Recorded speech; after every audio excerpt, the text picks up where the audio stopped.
Hello and welcome back to Woodhill Park.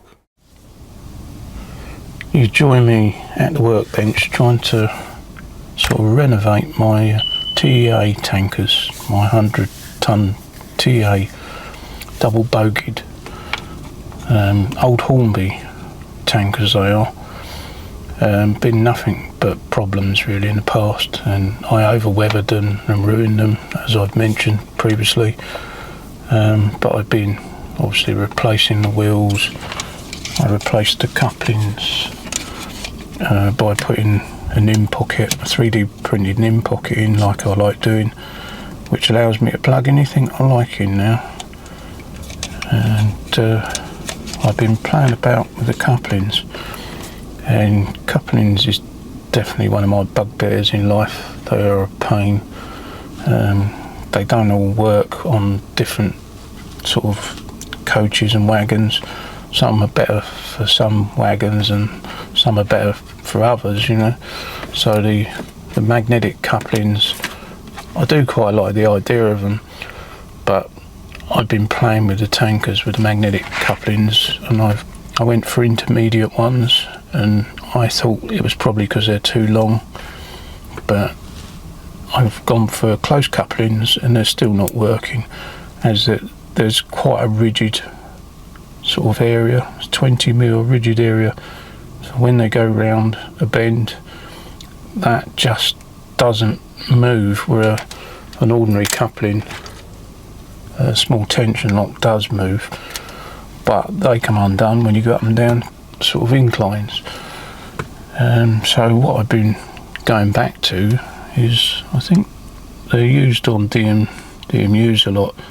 They're sort of the European couplings from years ago, and they're like a hook and loop mechanism, and this allows them to pivot and sort of take that rigid sort of amount of distance out between the tankers, which stops them sort of pulling them off the track. Also, I thought it was a weight issue, as they're reasonably light, and the bogies being a bit old, they do sort of wobble a bit. I have packed them out with washers that I've got. Don't know if you can see them, there's just some thin washers. If they're really bad, I put a washer, I just cut it and pack it out with it to stop them moving too much. But I don't know whether they'll be able to be pulled up the inclines, but I've added extra weight underneath the bogies, so the weight is definitely on the bogie and not on anywhere else on the wagon, even though the internal weights are up these ends, so they should put more weight on the bogie, but in some ways I don't think they're enough. So if there's any sort of undulation in the track or something that a point it crosses that the bogie doesn't get on with, it tends to sort of lose its track and comes off very easily, and it's driving me around the twist. So I put extra weight under here. They're just weights you can buy for your car, stick on weights, but you can get quite small ones, and I've just stuck them between the bogies. And the ones I bought are black, so you can't even see them, and they don't interfere with anything. I've tried them around the track on just about anything that I've got between the track that they might foul on, and there's not been a problem. They go over the level crossing, no issues, and they go over any of the sort of plastic infrastructure that I put in between the track. So that don't seem to be an issue. It's just the weight of them all, because I've got 10 being pulled up an incline. That might be an issue. But as I said, I've been pulling my hair out over these, so I'm committing myself back to using the hook and loop couplings that I've seemed to have found that are the best. Even, as I said, I tried the smaller hunt couplings, or the shorter ones, they don't work, so the close couplings are no good for this either. it is nice being able to uncouple them easily with a magnet, but there's just not enough movement. I think they do them with a knuckle joint so that you get more of a swivel nowadays because of these issues. But I've just spent £30 on some intermediate ones when I went to Getz, and now I've just spent another £30 on the close coupling ones, and they don't work. So they'll probably get used on some other rolling stock, but it's just not working for this project that I'm doing, trying to improve these tankers. I got some transfers on the way from Fox Transfers. That's another 50 odd quid. It's not cheap, but hopefully they will look the part when I finish them, and they'll be cheaper than buying brand new tankers. And so I will put the transfers on, and then I will have a go at very carefully weathering these. I mean, this is sprayed in a primer undercoat, high coat I use, and then I used it's a gloss lacquer over the top, so when I put the transfers on they'll be easy to apply.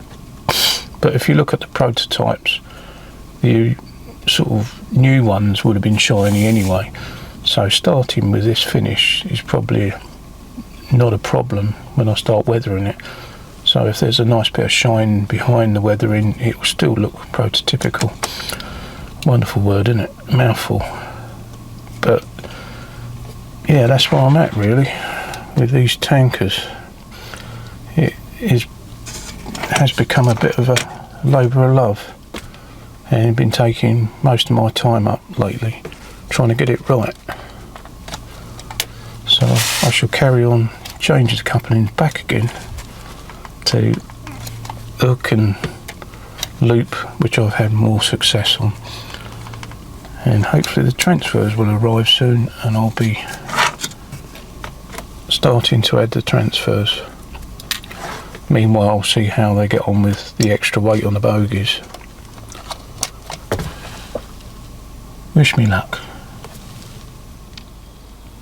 I've just done a few loops around the track with the coupling, the hook and loop, and it all seems to be playing ball again. So I'm definitely going to stick with that type of coupling for these. But as I already said, it seems to vary. It's whatever you find best for whatever rolling stock. I would use magnetic couplings if I could, but they won't seem to work with these. I mean, there's a reasonable gap, but I don't want to close it up anymore and find I get issues again. And the weight, the extra weight, seems to be helping as well. As some of the bogies, the axles in the bearings are a little bit loose, and possibly could do with a bit more weight to hold them down on the track, as they're a little bit sloppy. And that seems to be working, but I shall continue trying to perfect this, and I shall be letting them go round many times before I'm satisfied with it.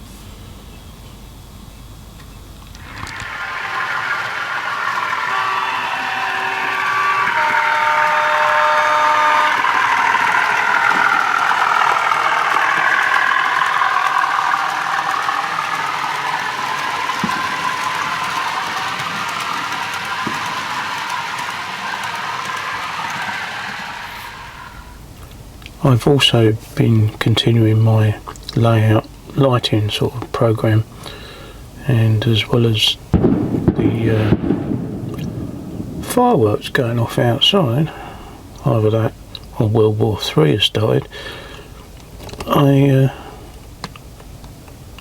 obviously completed my level crossing, but I started to work to the right like I said I would, and I've put some sort of commercial lighting in place, spotlights around this commercial building, and which is a depiction of where I used to work at one time, called a company called Biker Test, and I lit this up. I'm thinking of putting some sort of, I don't know, representation of an inside interior in it. I've not got around to that at the moment. I put some sort of background if you look through the windows, but I'm thinking of adding a bit more interior to it. But the overall building looks quite good, and it's just the beginnings really of me playing with lighting on the layout.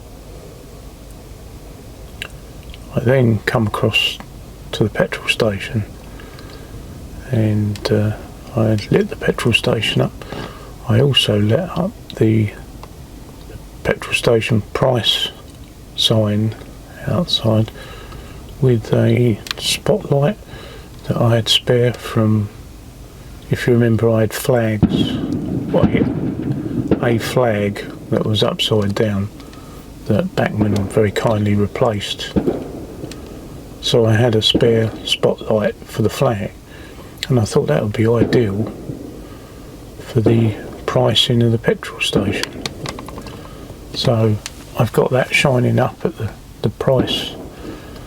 I'm trying to think what you would call it actually. I suppose it's just the price advertisement outside the petrol station.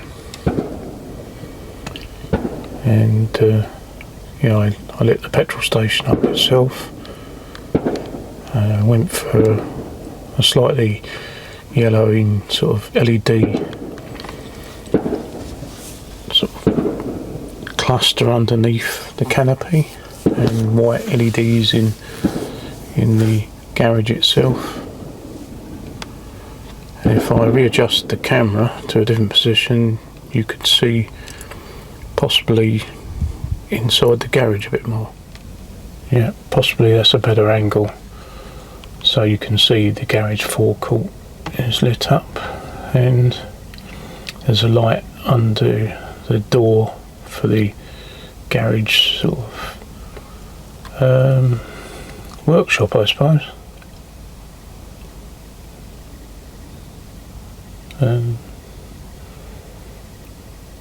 that's really what I've been up to with the lighting. I do want to come across to here, which you can't see, it's all in darkness at the moment. If I turn the main light on, you see it's the village. So I've got the village to light up, and at the moment there is a scene where the fire brigade's on scene, and I'm thinking about lighting up the fire engine, which you can do with flashing LEDs, and possibly one of the buildings that they're attending with flashing LEDs and whatever, to try and depict a fire that they're dealing with, just to add a bit of drama to this village as well as lighting it. But that's something I'm working on at the moment.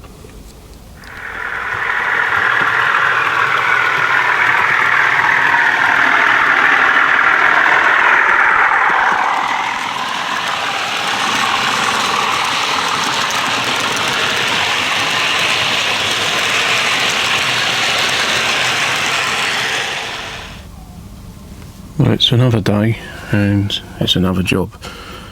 I'm beginning to have a go at putting the transfers on my TEA tankers. I got these from Fox Transfers, quite expensive, and a job to get the right number out buying more sheets. Not overly impressed. One broke up, could have been me rushing it, so not too worried about that. Luckily I've got more BP transfers than I have the actual other decals that, or detailing of like the the warning labels and bits and pieces sort of thing. I think I've only got the right number of them, so I'm going to be squeaky bum time when I put those on. Another thing I tried to do, the BP logo doesn't come with just a white border, it comes with an outer green border as well, which is not quite accurate to what I've been studying on the prototype. The prototype's just a white square, and I tried to trim one, but it dissolved around the edge where I trimmed it, so I can't do that, which is a shame, because I can't actually make it like I would like to make it, which is more prototypical. It's 2 in the morning for that that word. And what was I going to say? Yeah, I used some decal fix. Oh, fingers and thumbs. And I put this humble decal fix on first, and then move it around with the drop of it as well. I will have a go at doing one on camera, but it is extremely delicate work, and I tend to have more shaky hands than I used to these days. But yeah, just get it off with a brush.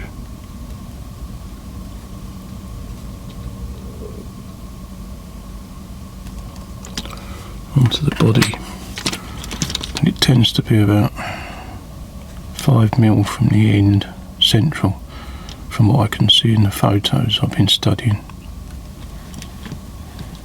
So pretty much there, but you're very tempted to keep playing with it, which you shouldn't do really. I'll dry some of this. Whoops.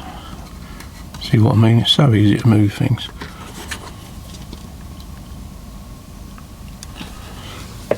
I will zoom in a bit more actually, then you can see me making a complete mess of this. Anyway, some decal fix which helps move it.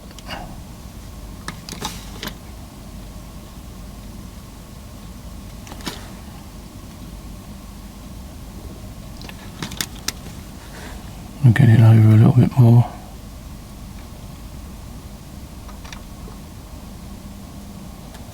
I said about 5mm from the end.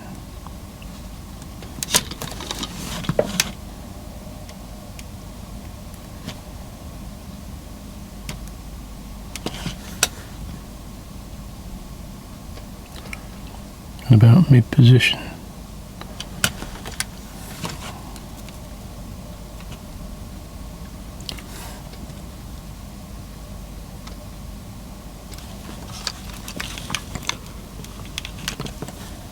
That's not looking too bad. As I said, you can keep playing with it. In the end, you just cock it up.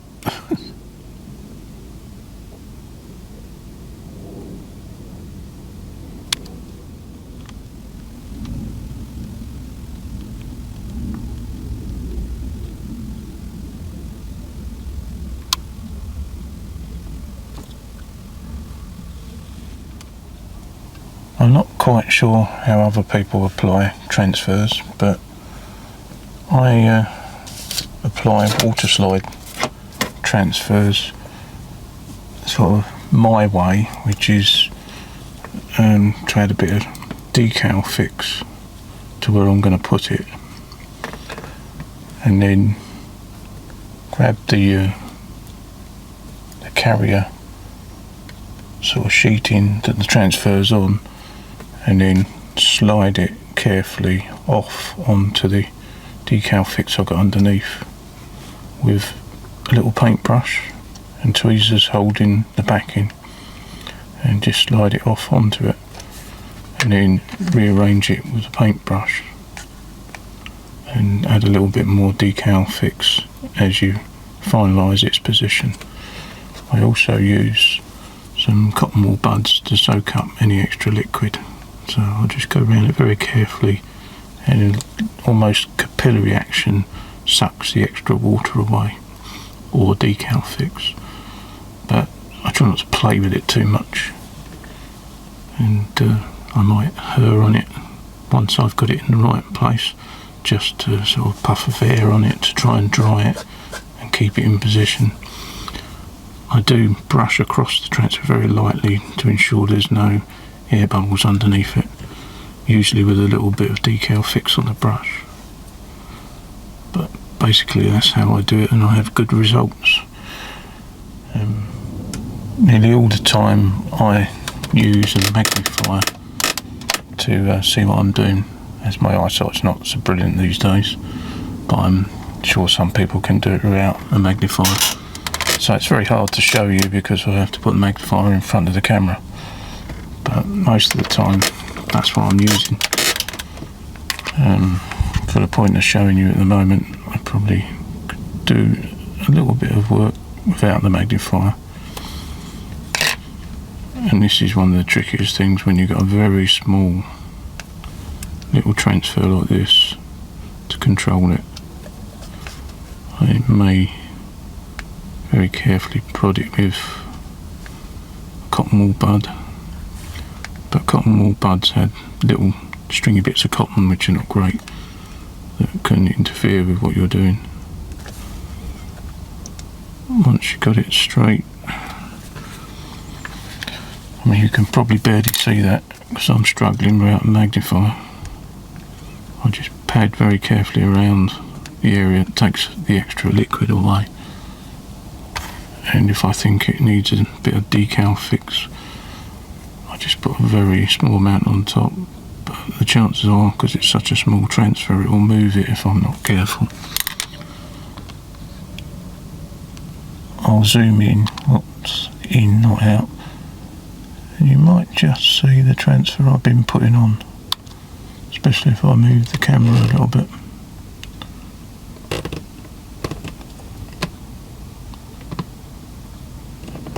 Right, let's try and zoom in at that point.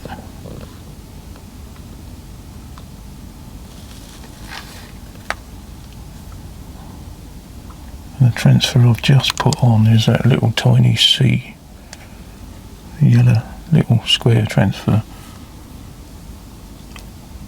And I've got another transfer to put on here, which I'll do carefully, as I say, without the magnifier, which I do struggle. But yeah, just make sure there's not extra water on the transfer and the backing, and then just sweep it off.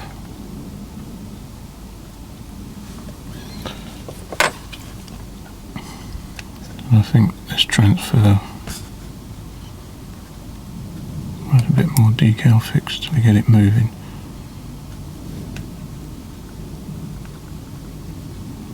It sits about here on the body of the tanker. But yeah, you can nudge it around a bit too much sometimes, but it's about there, so I'll soak up the extra liquid. And I've already used some decal fix, and I think without filling with it, I think that's pretty straight, so I'm going to leave that. But basically that's how I apply my transfers. After 24 hours of drying time, I'll spray it with a bit of clear lacquer, possibly a gloss again, or if not, a satin, and that will just protect them. And then I suppose it's weathering in the future, even though it looks a real nice job now. I've actually got to mess it up and make it look a bit of a weathered tanker, and I think I'll start very gradually with these so I don't mess them up like I did previously.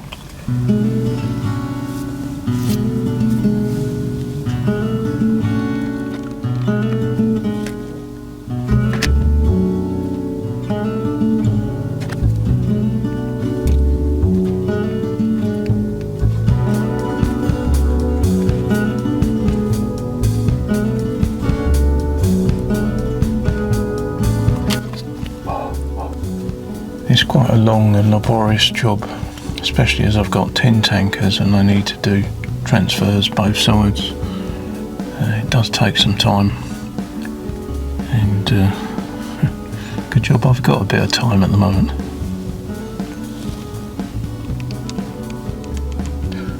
The TEA panel should have individual numbers in here, but I don't think I'm going to go as far as doing that because the numbers are absolutely minute. I don't know if the camera will pick that up, but they are so tiny, and I can't see myself being able to fill that panel in with the correct numbers each time, well, on every tanker individually numbered. They do have numbers elsewhere, and I'll be looking at possibly numbering them at a later date, but yeah, as for filling that panel in, I think that would be plain suicide, and I'll end up ruining the transfer that I'm going to put it on. Well, it's another day, and putting these transfers on is a labour of love, and it's just taking forever because I've got 10 of these tankers, and I put a few on, wait for them to dry, then turn it over, do some on the other side, and it's just taking forever.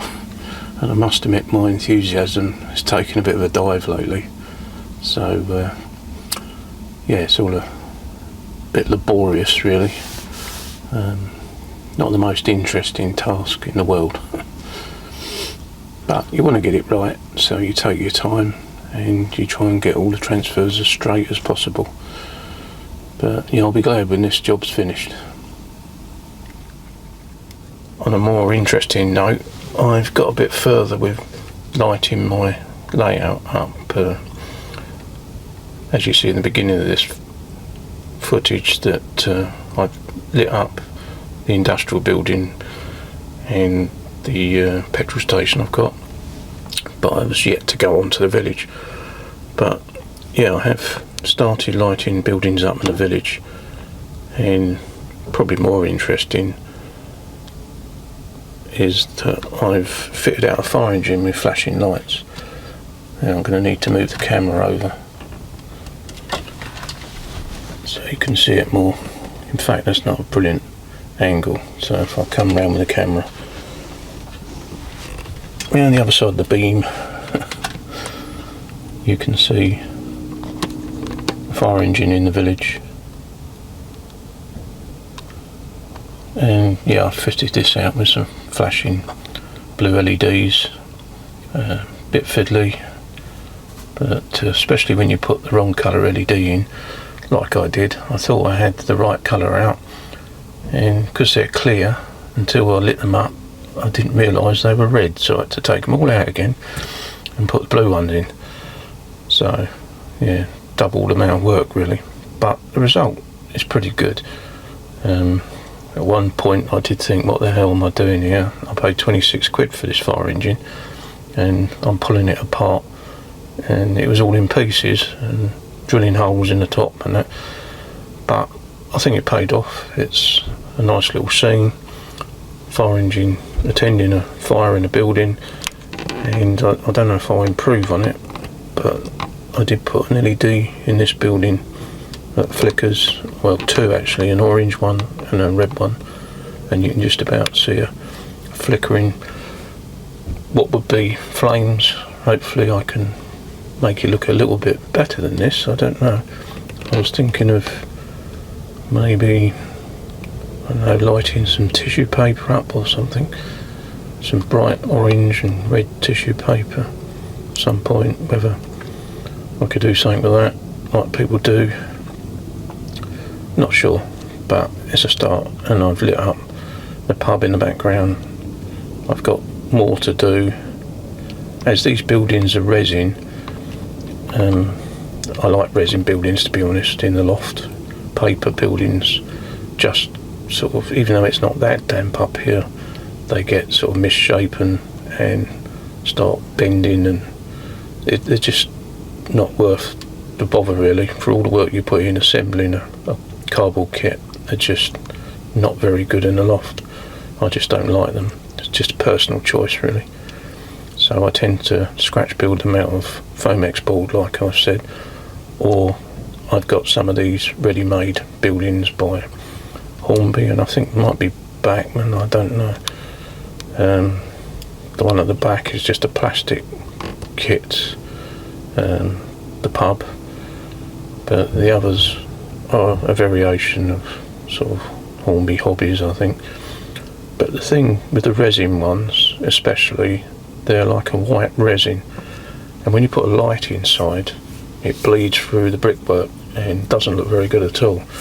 So you've got to try and reach in with a brush, which is quite difficult because the hole in the bottom is not that big unless you extend it carefully, I suppose.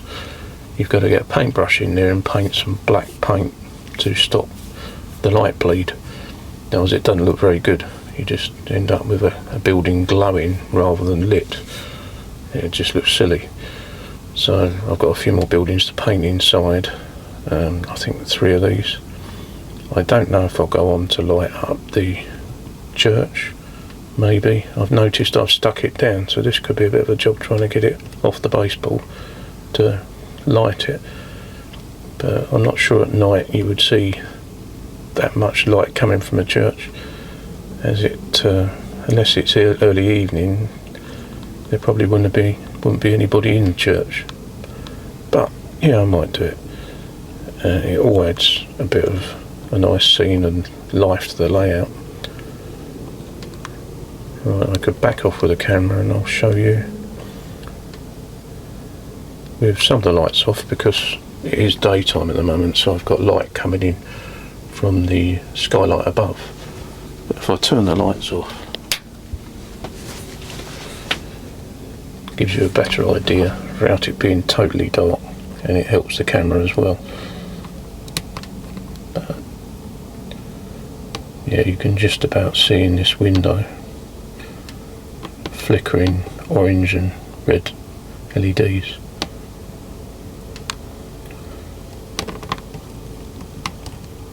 I think I'll go mobile the camera, so bear with me for a minute and I'll take it off the tripod. Right, I think that's better. I can now move about freely and show you a little bit closer. The fire brigade is attending the fire. Right in the middle of the village, you've got the police sort of cordoning it off, keeping people in the pub, which I'm sure they are quite happy about that. Yeah, especially if it's going beyond closing time, I'm sure. Almost better than a lock-up. And yeah, you've got the rest of the village not lit up so much. I've got street lights I've put in. So far I think I've got 3 street lights, and they sort of light up the area pretty well. You get some nice shadows and things on figures. And yeah, I've got plans to light a bit more up, but it just gives a good background scene if you turn the lights off, and sort of an action scene rather than just a plain old village with nothing going on. Yeah, mind you, they're a bit out of place having these at night time, sunbathing in the back garden. It works during the day scene, but night time, you know, the peeping Tom looking through the fence at these women, it's just a scene from Knock, I think, and it works well in the summer or during the daylight in the summer, but not so good for night scenes. But yeah, when I turn the lights back on, that's more fitting as a scene in itself.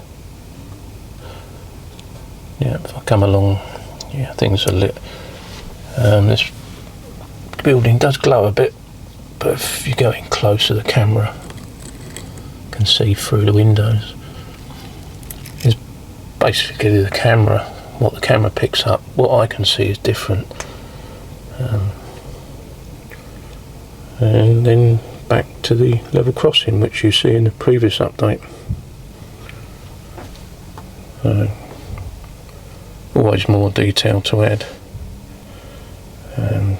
Never stop with the detailing really. May even long term change some of the buildings as I'm getting more and more into scratch building and got a bit more time myself on my hands to do it. I'll try and show you what I did with the fire engine. I didn't film it because I was getting in a bit of a mess just actually pulling the fire engine apart, let alone filming it at the same time. But what I did was wire up the LEDs inside, and then I put a plug underneath so I can disconnect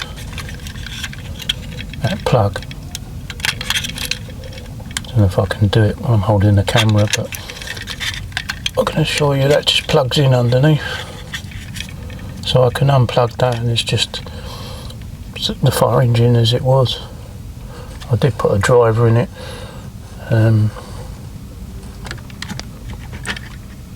I think that was really all I did. It's quite simple really, but became a bit of a long-winded job because I put the wrong colour LEDs in. A stupid thing to do, but when they're clear white you wouldn't think you would muddle them up, but I did. It's only when they're lit can you tell what colour they are.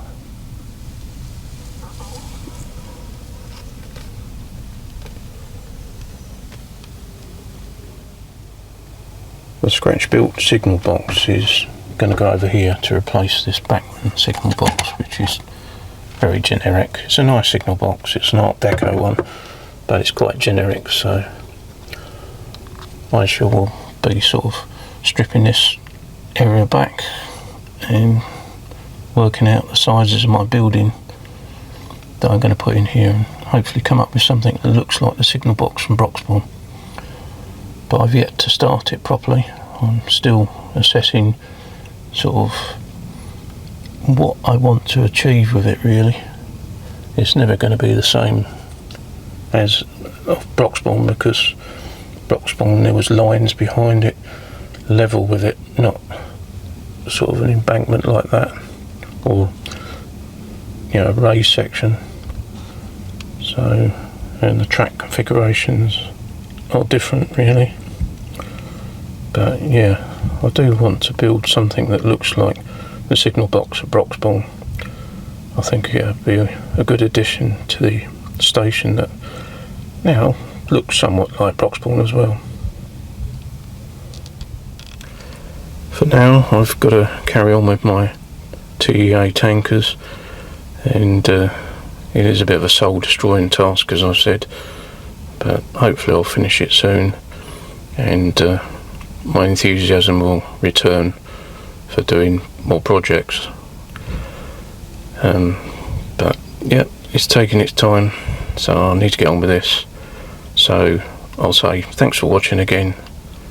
Bye for now. Cheers.